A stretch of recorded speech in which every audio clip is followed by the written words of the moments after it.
How's it going, everybody? In today's video, we're going to be talking about what the best players are doing, the current teams they're building, the power couples they're building, and the teams they're starting to shy away from because time does not let any team stay at the top forever. Hope you enjoyed this video. If you do, make sure you leave it a like, share it with your friends, and subscribe to the channel. Without further ado, let's get into it. You might be surprised to find out that the best players in the game, the guys that are collecting the most resources, getting to Dark Dimension fastest, and excelling in both War and Crucible, they prioritize their raid teams, because of course you do. Raid is going to give you the most rewards, and it happens daily. It's not every 3 times a week. It's not once in a blue moon like a Sword Satellite or a Killing Tower. It is daily. So your raid teams are not to be skipped and not to be ignored. Now, there are some exceptions to this, but also not really. So let's talk about the teams in our raids that people are jacking up to the moon. And that is going to be your Pegasus, your Extreme, your Hive Mind, and yes, your Spider Society. We'll touch on Spider Society in a little bit. But your Pegasus, amazing overall team. If you didn't invest in them right away, then you've already kind of missed the boat where they were a top 10 cookie cutter team for a very long time. Luckily for you, they're going to have at least another month and a half in Crucible where they're going to be very beneficial up until Spider Society comes out. And after that, it remains to be seen, because with 75% speed bar on spawn, it's going to be tough for Skippable to phase this team out of the raids. I'm interested to see how they're going to do it, because new raids are definitely coming. We'll talk about that in a minute. So Pegasus, their life cycle remains to be seen if it's going to be sticking around for another 8 months or so. The Extreme team. The Extreme team is a very safe investment, even now. They're a little bit on the older side, but they're about to be farmable. If you haven't already brought all these characters up to like gear tier 18 or 17, whatever like your max build is for where you're at in the game, you should, all right? They're amazing in Crucible, they're amazing in War, they are very crucial in unlocking a bunch of characters. Like Morgan Le Fay, I, on my baby account, at level 73, have a 7 yellow star, 4 red star, Morgan Le Fay, because Extreme just handles the first 4 nodes at the highest difficulty with Scourge turned on. I'm about to get Archangel for the exact same reason, which is crazy. But this team is going to have a long life cycle, and even if they don't, Nightcrawler and Gambit sure as heck will, alright? So, similar to the Unlimited team where Rogue and Gambit still had life, well now you had Nightcrawler in the mix, so you got a lot of life between those two characters. Definitely run to invest in them. Max those characters out, even if you haven't. Even if you don't have Nightcrawler at max stars yet, get him at max gear, get him all his T-Force, ISO 5, so that you are ready for when you can farm his shards, if you will. Next will be Hive Mind. The Hive Mind people are being taken by surprise, because we didn't really understand how much damage Hive Mind does until we took them into the current season of Crucible, where we see how they just manhandle a lot of our teams, that the damage it's not representative of what we see them do in the Incursion raid currently. Here's my running theory. They made the Incursion 2 bio and skill sections harder than what they will be in the next raid, because they needed to phase out our invaders, which they had a really hard time doing because of speed, and they needed to phase out our rebirth team, which they did very successfully, right? So I think the Hive Mind team, well, I know the Hive Mind team is going to be safe in the next raid tier. So if you haven't invested in the net, you should, because you should consider the way Bifrost works right now. Bifrost in Incursion 1 demolished it, right? Bifrost in Incursion 2 definitely gets the job done, but needs a big vol. The Hive Mind team is a unit. They are not a single entity that's carrying 4 lazy people like the Bifrost team is. So investing in your Hive Mind team now so that they're ready for the next raid is great. That's going to double up, because this team is fantastic in War, fantastic in Crucible. And right now with the raid on Crucible Room, they do have a lot of use. I would say it's a little bit in contention. Like, they can beat Bifrost. Pairing them with Super Skrull is an amazing way to beat whatever other raid team is paired with Super Skrull, which is interesting. And then Hive Mind with Super Skrull is also great at beating certain Black Knight teams, which is really beneficial, actually. So if you haven't invested in your Hive Mind to the moon yet, you really should. And that's going to lead us to a sore spot for a lot of players, because a lot of players are of this mindset. I'm not going to invest in Spider Society because my alliance only does 60% of the raids anyway. We never even touch the skill section, so why would I invest in them now? And I would give you this warning. Skippable likes to copy-paste solutions to the problems they create. So in Incursion 1, what were the last 2 sections? Mystic and Tech. Those were also the last 2 teams they sold to us. Now look at Incursion 2. What are the first 2 sections? Mystic, Tech. Now, fast forward, 8 months to a year, whatever it's been since Incursion 2 came out. What are the last two sections? Bio and skill. What were the last two teams they sold us? Bio and skill. It stands to reason that Incursion 3 is going to be around the corner. Let's be real. They've already sold all these solutions to Incursion 2, so they need to get the new raid going so that it's time for us to suffer through it, so we're ready to buy those teams.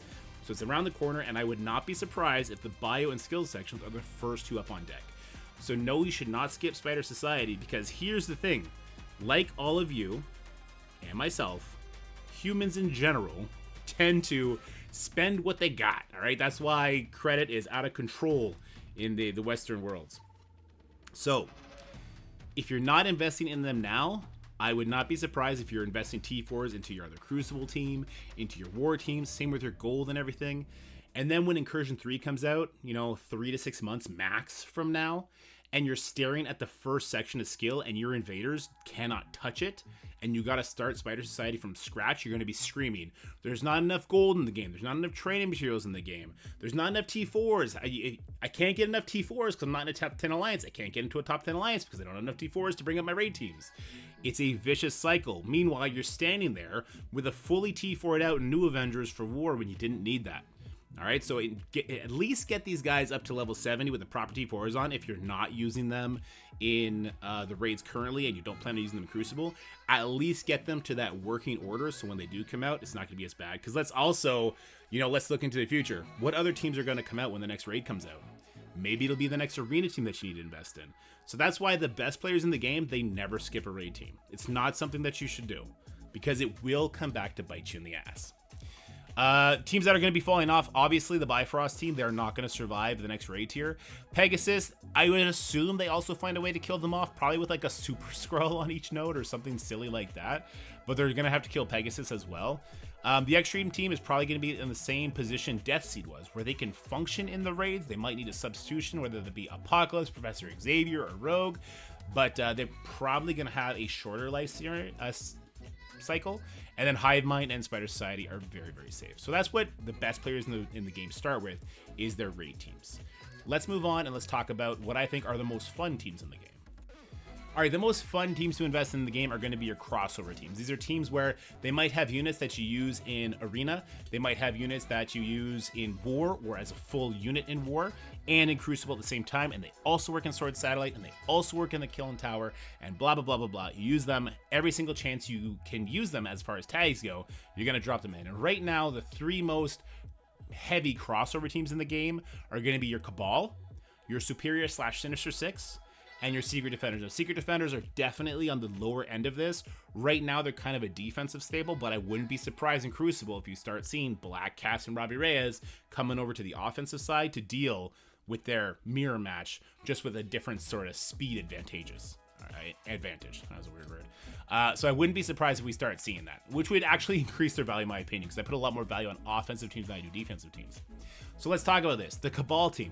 Yeah, they're not the best in War, but they are very, very good at taking out the B tier teams. And so you were much better off investing in your Cabal team than, say, investing in your old Weapon X team at this point. Yes, Weapon X takes a lot of interesting things, but as far as the health of your account, it's better to switch over to Cabal, because in Crucible, this team is one of the only answers to Super Skrull. It's one of the only answers to giant Black Knight teams. Unfortunately, you got to throw in a strong Kang with them in certain compositions. But it's going to be a team that's going to last a lot longer in the meta than your older teams that are dying or dead. That leads us to Superior 6, Sinister 6. This team, I think this team is going to be around, this like composition, there's 12 characters. They're going to be around in one shape or whatever form for the next year, year and a half. As far as War offensive teams go, the life cycle is just way, way longer. And then on Crucible, they are the real deal. Now, they've definitely taken a hit without having the Crucible season rules cater to them. And that's been noticeable when we look at the counters that can beat them and how the mirror match plays out. But this is still the time to invest in your Superior / Sinister 6 if you haven't already. I would equate this to not investing in your Infinity Watch when they were 6 months old.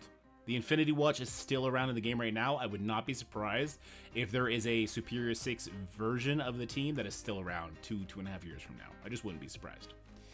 And then there's Secret Defenders. Now, Secret Defenders, they're definitely falling off. Robbie Reyes, Black Cat, I don't think they will ever truly fall off. Photon, already kind of there. So if you haven't invested in your Secret Defenders yet, I think you definitely want to be picky choosy about who you invest in, but there's still a lot of value to be had there.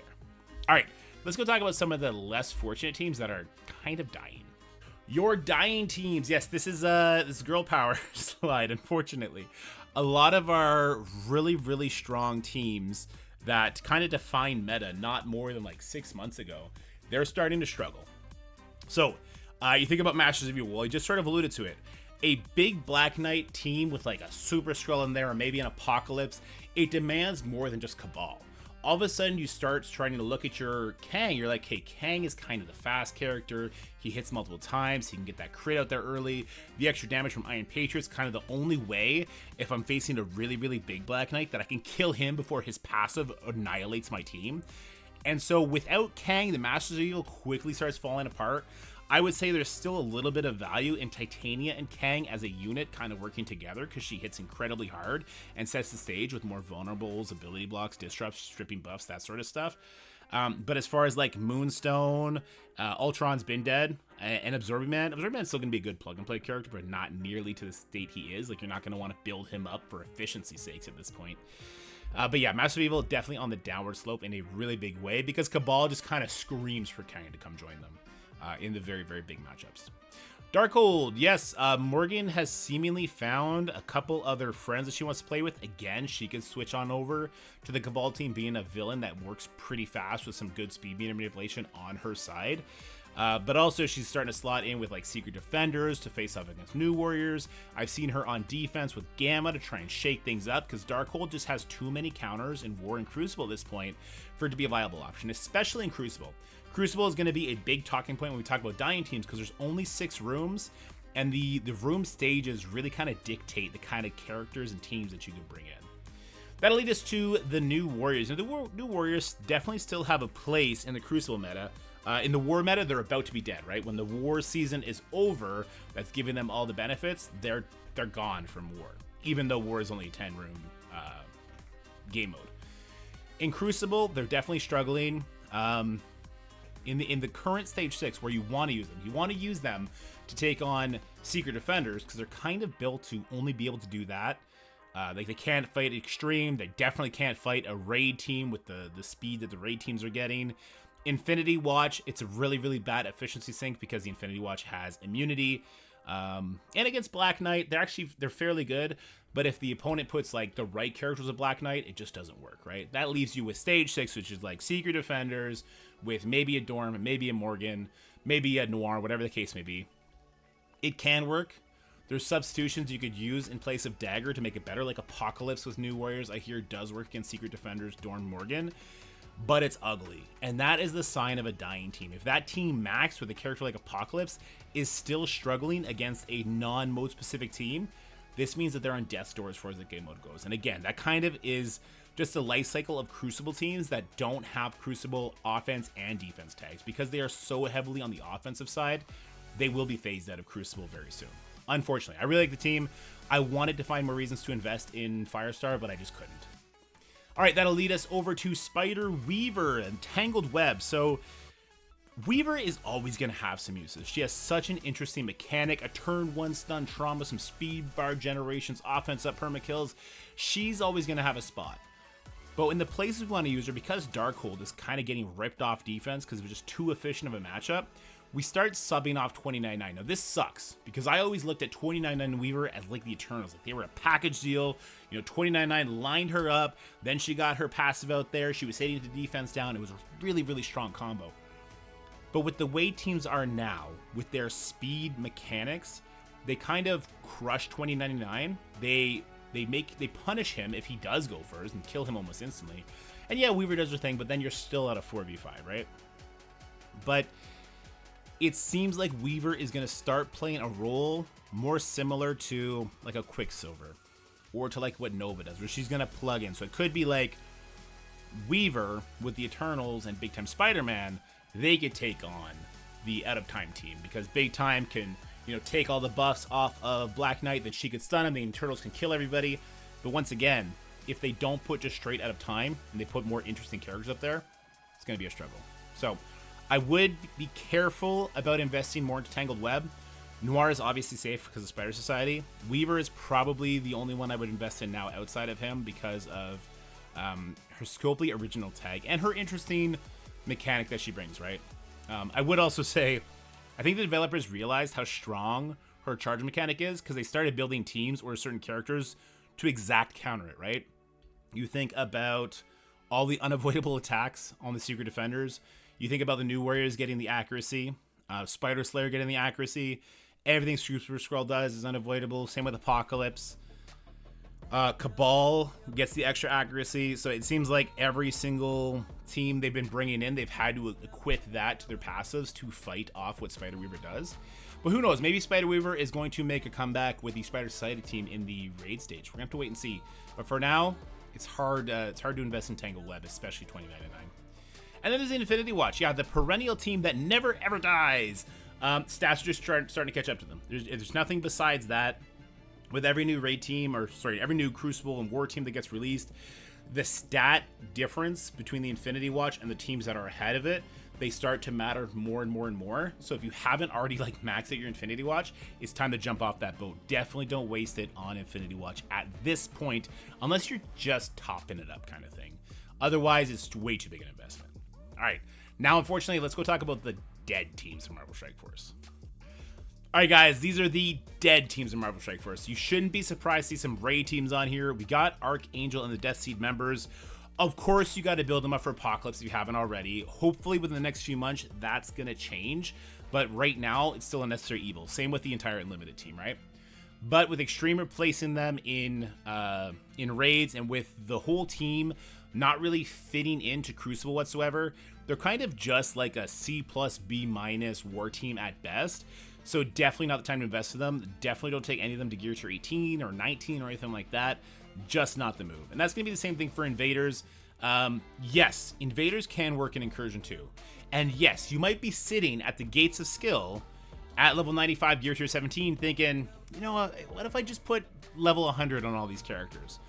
You probably get a little bit more mileage out of them. You might be able to beat the first, maybe the second. No, there's a little bit of RNG on that one. But is that worth your resources in the long run? And the answer is a resounding no. This team is not good in the flash events we have, like the Kill in Tower or Sword Satellite or anything like that. And they're just not good in Crucible or War either, with glaring defects like Fury Summons and Icarus Explodes everybody. So this is definitely the time to just stow Invaders away and forget we ever had a World War II team, because that is so lame. I understand the skill tag is hard to build into, but that is so lame. Black Order. So Black Order was a team that you could have kept investing in if you hit it when they first came out. Like when they were the arena team, if you built them up then, and then you built them up again because they became the War seasonal team, and then they got permanent War buffs, and then they were okay in season 4 of Crucible, and now again, and they have the villains alt 2 turns sooner. So you kind of think that the Black Order might be a good investment, but they're not. There's so many other solutions to get ahead of them before they do their issue that they would do in Crucible, that it's definitely not worth your resource. It's simply not. So if you haven't already invested in Black Order, even if you have, it's time to jump off that train, unfortunately. I know thematically such a cool team. Thanos, the big bad of the MCU, we loved him. He was amazing. They kind of ruined him in Endgame a little bit, although he was still really cool and kicked a lot of ass. Not the time to invest in him in Marvel Strike Force, unfortunately. And then there's the Unlimited team. So Rogue basically said, later nerds, and she went to hang out with the Extreme team in modes like War and Crucible. Yes, you can still put a full Unlimited team on Crucible, and it's a little bit of efficiency sink, but then you open yourself up to counters like the New Warriors, right? As soon as Nightcrawler's not there, the New Warriors can step in and mess things up. So unfortunately, the Unlimited team, I don't see a lot of use out of them. Same thing as Archangel, you got to kind of invest in them for that Apocalypse unlock. Besides that though, dead in the water, and hopefully sooner rather than later, Scopely is going to address that issue and kind of stop us having to build up these Horseman teams anyway, but we'll see how that goes. Let's go talk about what's not shown here, because we've been talking about teams when we talk about this, the teams that the best players are building up and the teams that the best players are avoiding. There's a much more interesting conversation to be had with plug and play characters though. All right, these are your plug and play characters that it still makes sense to bring to the moon if you haven't already. Now, you notice Out of Time didn't make the crossover team. Out of Time is pretty good in Crucible, honestly. They demand something, but it's really only because Black Knight and Captain America come in and they are just so annoying. So incredibly annoying. So those two characters, I do think it's still very safe to bring up. There's also an interesting conversation to have about them because they're going to be needed for the next Legendary unlock, the full Out of Time team. So there's still value in bringing them up. But until you see who the Legendary is, what they do, and what the competition is going to be like on that leaderboard, it's really tough to build up Starnak, Cosmic Ghost Rider, Peggy Carter at this point. It's really tough. Apocalypse, he's just there as a stand-in for all Dark Dimension characters, even though he's technically not a Dark Dimension. He's there not for Ultron, not for Ultimus, sure for Kestrel, sure. But for Doom, still very worth bringing up. Dorm, still worth bringing up. Apocalypse, of course, and Skrull, duh. And Mephisto, though only a few people have him, if you have him, of course build him up. Those Dark Dimension characters that I named are very, very good, have lots and lots of value. Definitely worth building them all up, maxing them, throwing them on defense or an offense in some way, shape, or form. I would give a little warning that Doom, it's fickle, right? So some of the best players in the game have him maxed, and we hate that we have him maxed. We did it when it made sense to do it, but now there's certain counters where he has a hard time getting pushed, and when he doesn't get pushed, it's a wrap. So there's a fine line to walk with Doom. That's something that would be on a case-by-case basis. If you have a question about your Doom, let me know in the comment section below and I'll get to you. Kang. Master of Evils might be dead, but Kang is not dead. Kang will probably never die. Kang is what Cable should be, right? He is a kick-ass 5% speed bar steroid to his team that fits so well with the Cabal, giving him extra damage. Absolutely brutal team, brutal character. There's a reason he's in the Incursion campaign, and you should definitely max him out if you haven't already. Nova. You might have noticed, not a lot of the dying or dead teams were war-based teams. The Nowhere team, you might want to say it's dead or dying, and I guess there's definitely an argument for that. But they still really do function where they probably will for at least another year just because of Nova. And because it's just Nova, and Nova has a turn 1 stun, decent speed stat, and good damage on his ultimate and that Battlefield effect, he crosses over good into Crucible as well. And he's a good plug-and-play character for modes like Kill-In and Sword Satellite. So people at the top end, they don't ignore Nova, even if they ignore the Nowhere team. I guess that's the best way to put it. So Nova is definitely still worth investing in, definitely still worth your dark promos once you have the more crucial characters maxed up. The Horsemen, everybody but Archangel. So the Gamma team, they're going to be useful in War again for another year, year and a half. And then as a dual character with Apocalypse, there's still going to be a lot of value for Red Hulk. Speeding up Red Hulk, giving some turn meter rewind, offense downs, and he is the fastest base speed in the game at 133? He might be after Black Widow. Black Widow doesn't get it till like after the first turn is taken or something weird like that. Yeah, Red Hulk's still that guy. We talked about Morgan. She still has some use as a plug and play, whether it be on defense in certain teams or offense with the Cabal. There's definitely still a world where Morgan gets to live. Rogue, we talked about that as well. She's with the Extreme team. That'll lead us to our Eternals. Eternals, man, just the turn meter and the buff flips with 500% focus that is unavoidable and cannot be blocked. That Icarus lines up so much content in the game still. So definitely people are still beating up their Eternals. You see some of the Dark Dimension 7 leaderboards, they've still got their Eternals maxed up. And I'm here for it. I love it. I think the Eternals are an amazing combination. The only downside of the Eternals always being relevant up to this point is that they're more hesitant to add more Eternals. So I'm still hopeful we get some like 3 more Eternals that maybe are kind of like the Polaris multiple man of their combo, where they're just really good in War, just really good in Crucible. But I'm here for it, and I hope it happens soon. Anyway, guys, that is going to wrap it up for this video. So that's who the best players in the game are currently still working on, starting to work on, or have abandoned. I hope this video found you well. Hope you're having a fantastic day. If you like the video, please make sure you do leave it a like, share it with your friends, subscribe to the channel, and as always, stay happy, healthy, have fun. I'll see you in the next one. Bye-bye. That's it for the video, guys. I hope you enjoyed it. If you did, make sure you like, share, and subscribe. Stay happy, healthy, have fun, and I'll see you in the next one.